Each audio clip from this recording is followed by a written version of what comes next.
There is a pattern in history that has erased civilization-level debt 5 times over the last 2,000 years. Not restructured it, not managed it, erased it. Through hyperinflation, jubilee, or war.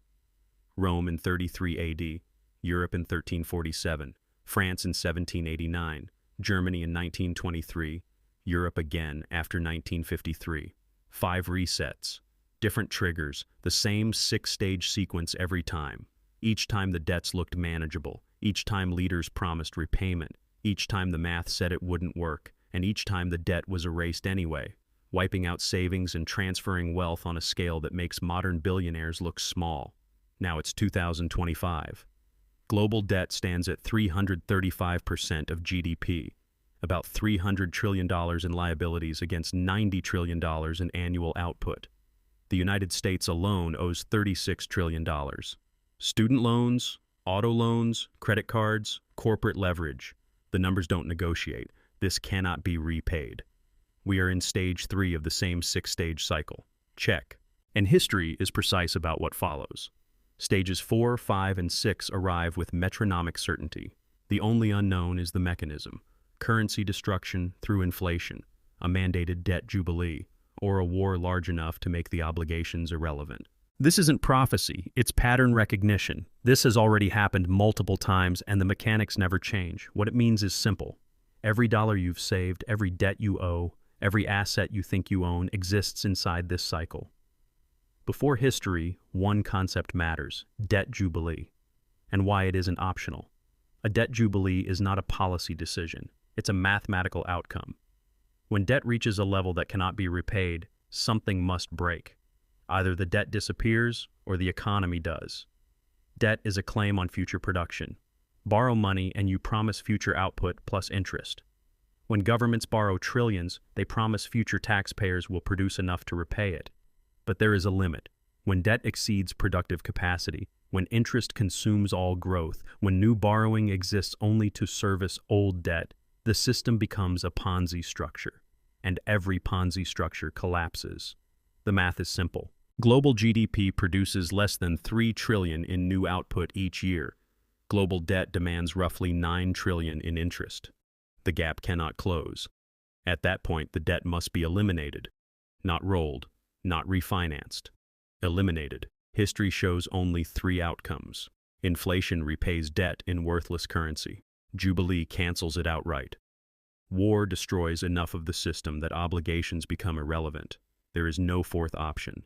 When the math breaks, reality enforces the result. This always begins the same way. Easy credit creates the illusion of prosperity. Borrowing rises, spending rises, growth looks real, but it's consumption pulled from the future. Rome did it first. Credit exploded. Elites borrowed to fund spectacle and status. The empire looked rich, but the spending created no productive return. Debt piled up beneath the surface. Medieval Europe followed. Banks lent to kings and churches. Wars, cathedrals, universities were built on credit. Trade flourished. Debts accumulated faster than they could be repaid. Different eras, same mechanics, same opening stage, same ending. France followed the script. Louis XV borrowed to fund wars. Louis XVI inherited a system where half of government revenue went to interest. Paris glittered. Versailles overflowed. The economy looked healthy, so borrowing continued. No one believed France could ever run out of credit. Germany repeated it after World War I. Reparations were unpayable, so the state borrowed to avoid raising taxes. The economy rebounded. Jobs returned. Production rose. But it was borrowed growth. Claims on a future Germany that future Germany could never deliver. After World War II, the pattern returned at scale. The U.S. launched the GI Bill. Europe absorbed Marshall Plan credit. The Western world entered the largest credit expansion in history. Growth was strong. Living standards soared. Cheap money made prosperity feel permanent. It wasn't. It was stage 1, and stage 1 always ends. Stage 2 begins when debt crosses a hard threshold, roughly 250% of GDP. Beyond that point, growth slows. Capital stops funding production and starts servicing debt. Rome reached it first. By the early 30s AD, debt was everywhere. Senators, merchants, elites, insolvent on paper. The entire economy was leveraged beyond its capacity to produce. Medieval Europe followed. By 1340, kings owed more than their annual revenues. Banks were exposed far beyond their capital. Credit froze. Rates spiked. Borrowers lost access overnight. France hit it again by 1788. 60% of revenue went to interest alone. Borrowing only deepened the hole. Germany crossed it in the early 1920s. Total debt exceeded 400% of GDP. The state borrowed from its central bank, but debt grew faster than output. The modern system crossed the same line after 2008. Instead of deleveraging, debt expanded.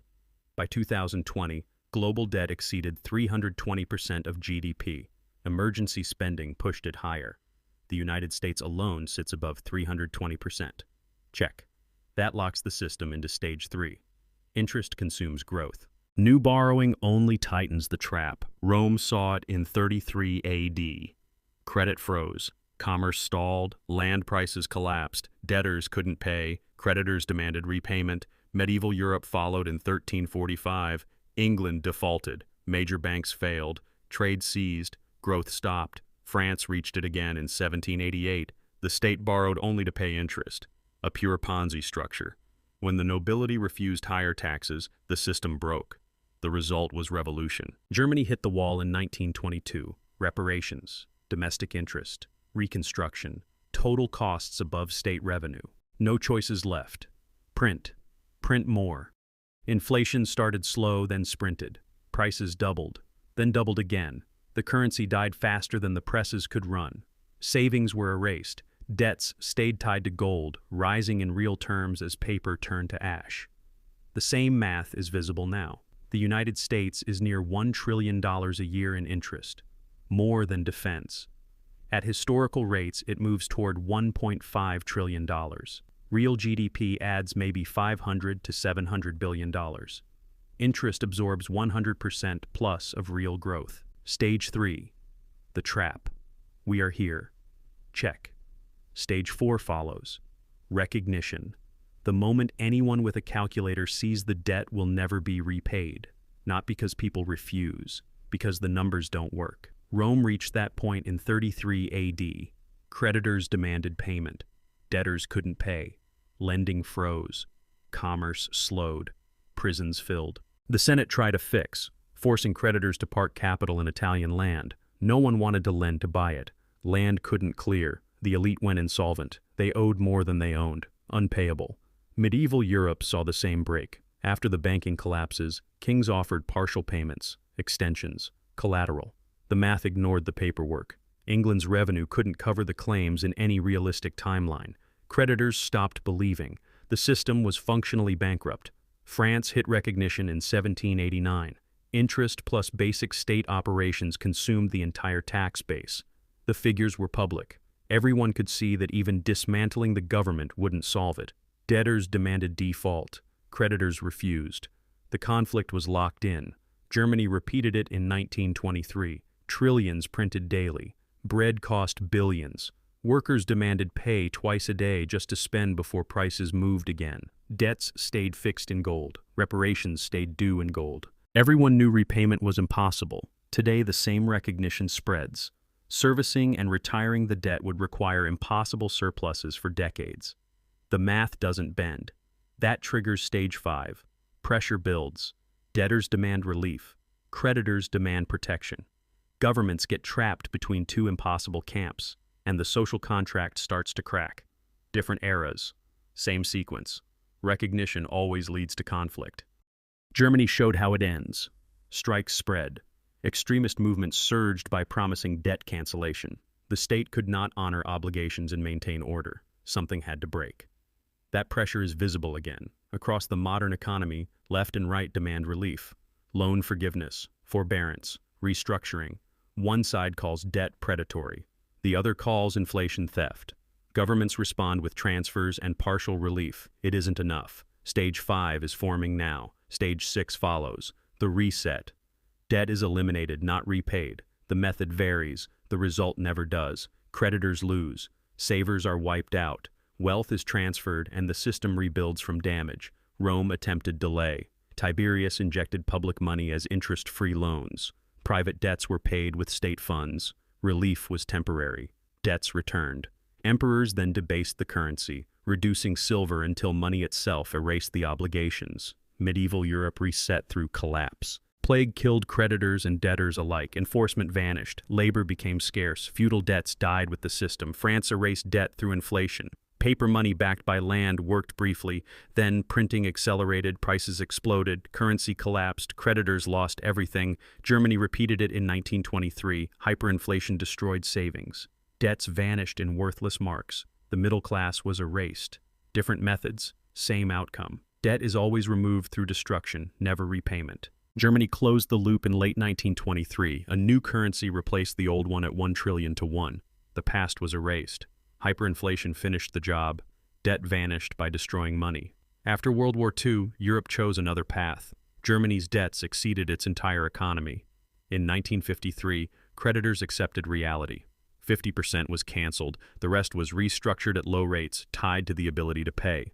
A negotiated jubilee, losses absorbed, system reset, now map the cycle to today. Stage 1, 1980 to 2008. Credit expanded everywhere. Mortgages, cards, student loans, sovereign debt, living standards rose. It felt like prosperity. It was leverage. Check. Stage 2. After 2008, debt crossed 250% of global GDP. Instead of reversing, it accelerated. By 2020, it exceeded 320%.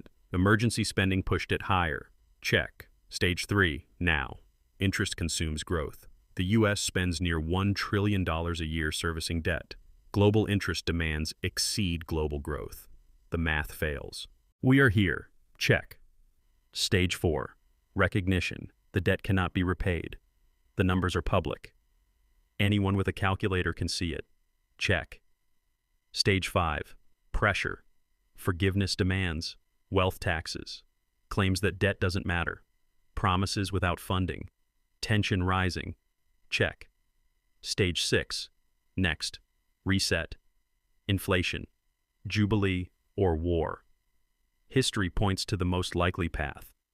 Not instant collapse, but prolonged inflation. 10 to 20% annually. Debts paid in weaker currency. No formal default. Creditors lose purchasing power. Savers are erased. The process has already begun. Different labels. Same outcome.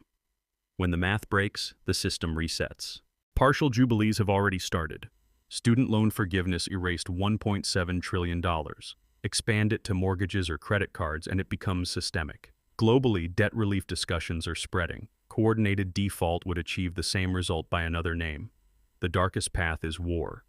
When systems are deadlocked and debts are unpayable, conflict has often been the reset mechanism. It destroys capital, creditors, and enforcement. This is how World War II functionally reset Europe's balance sheets. The more likely outcome is a combination: persistent inflation, selective jubilees, regional instability, debt erased gradually over 10 to 20 years. When the reset arrives, ordinary people lose in 3 ways. First, savings. Inflation strips purchasing power. 100,000 in cash becomes 50,000 in real terms. Bonds return 4% while inflation runs 15%. You lose 11% per year. Second, fixed incomes.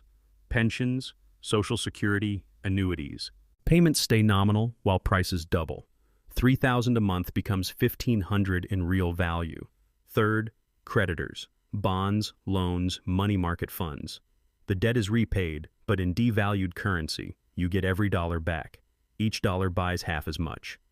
But some win. Debtors win. Fixed-rate payments shrink as incomes inflate. A $300,000 mortgage is repaid with cheaper money. Inflation provides the discount. Asset owners survive. Real estate, commodities, productive businesses. A house remains a house whether it's priced in dollars, marks, or francs. Utility survives currency destruction. Those who understand the pattern position early, they avoid holding cash and bonds that inflate away. They hold assets that survive resets. They use fixed-rate debt strategically, knowing inflation does the erasing. This pattern has played out 5 times across 2,000 years. Different centuries, different triggers, the same 6 stages. Credit expands. The math breaks. Pressure builds, the reset follows. We are in stage 3, moving into 4 and 5. Stage 6 comes next. The debt will not be repaid. It will be erased. The only question is whether you recognize the pattern before it completes.